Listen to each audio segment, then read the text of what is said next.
Assalamualaikum warahmatullahi wabarakatuh. Halo kawan-kawan YouTuber, ketemu lagi dengan Newbie Ngonten, channel sharing dan motivasi sesama YouTuber pemula. Baik, kawan-kawan YouTuber, apa kabar kalian hari ini? Semoga pada kesempatan kali ini senantiasa dalam keadaan sehat walafiat. Baik, kawan-kawan YouTuber, pada kali ini kita akan membahas eh, mengenai iklan ya. Sebenarnya apa sih iklan yang menyebabkan iklan itu bisa tampil di video kita? Faktor apa saja yang mempengaruhinya sehingga iklan itu bisa tampil di video kita? Sebenarnya mengenai pertanyaan iklan ini sebenarnya nggak usah dipikirkan seharusnya. Ya, maksudnya nggak usah tahu sebegitu dalam juga nggak apa-apa sebenarnya masalah iklan ini. Tetapi karena ada beberapa YouTuber pemula yang sampai melakukan hal-hal yang di luar di luar non teknis, yaitu sampai men-setting supaya iklannya itu yang tampil di video kita itu adalah iklan yang berharga mahal katanya ya, atau iklan yang punya CPM yang mempunyai RPM mahal. Sebenarnya kan tidak perlu melakukan hal-hal yang di luar non teknis sampai-sampai memblokir. Jadi memilih men-setting iklan biar yang mempunyai apa C CTF atau CPM. Pokoknya harga itu loh, harga iklannya itu yang tampil itu harga yang mahal-mahal. Sampai melakukan hal seperti itu.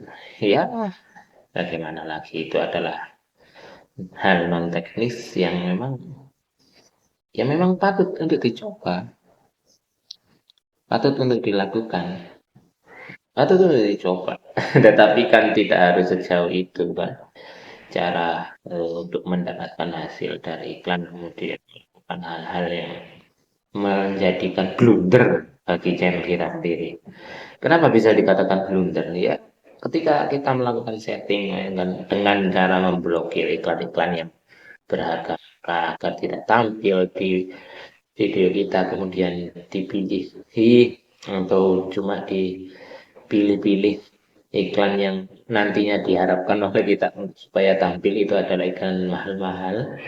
Apa yang terjadi kemudian?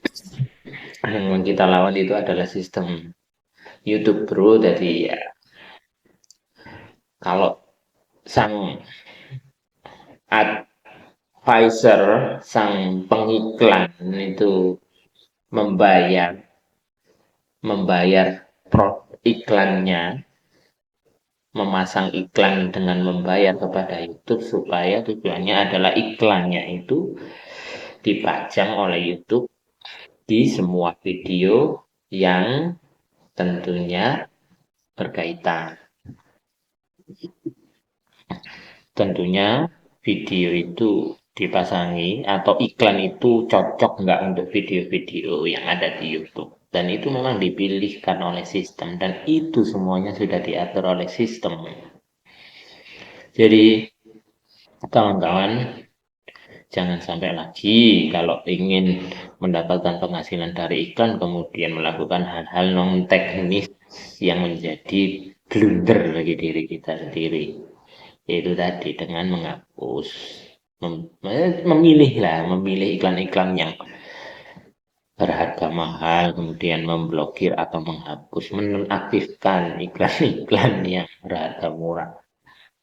Itu akan menjadi blunder bagi diri kita sendiri nantinya ya. Jadi kembali ke permasalahannya yang sebenarnya eh, ya juga untuk sekedar pengetahuan saja ya bahwa iklan itu kawan-kawan itu sudah diatur oleh sistem itu.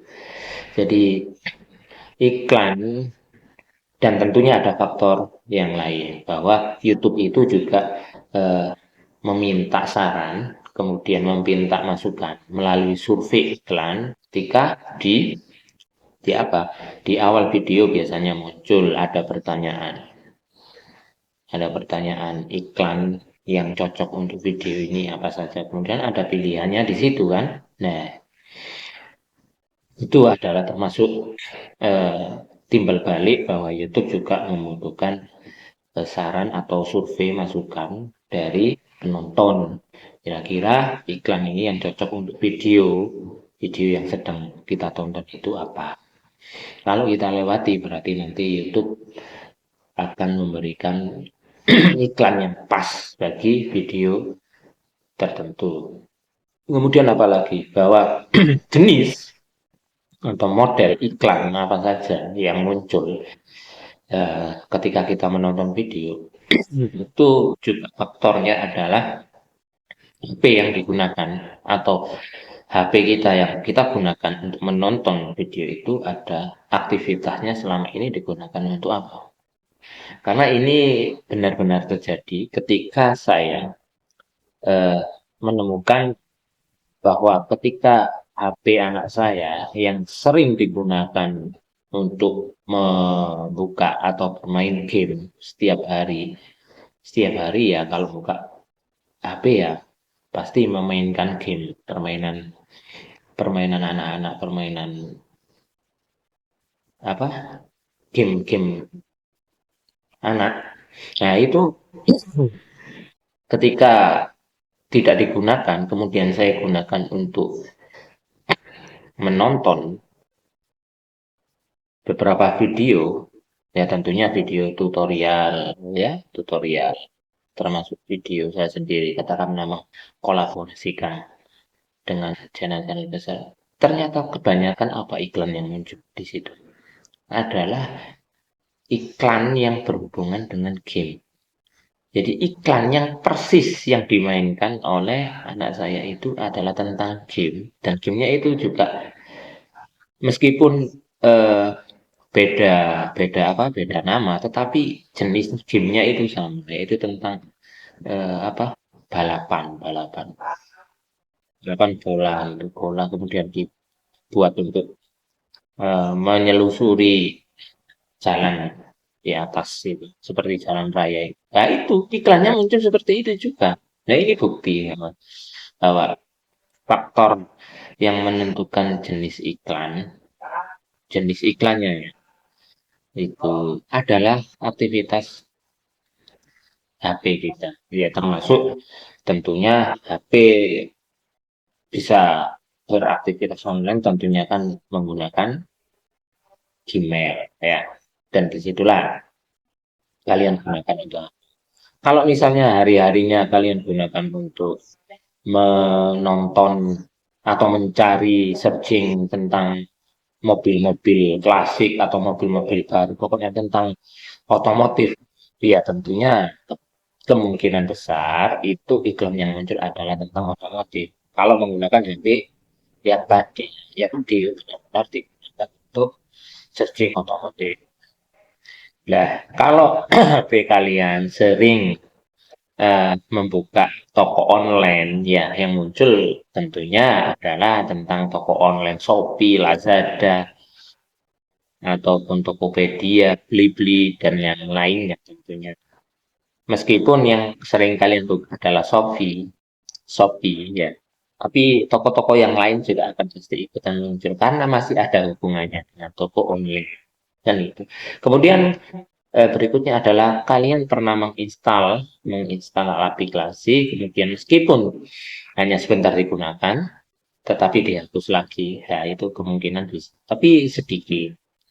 Karena yang biasanya sering muncul itu adalah yang sering dilihat, dikunjungi, dan digunakan. Itu biasanya seperti itu. Ya. Dan itu semuanya juga ditentukan oleh YouTube lagi-lagi ya.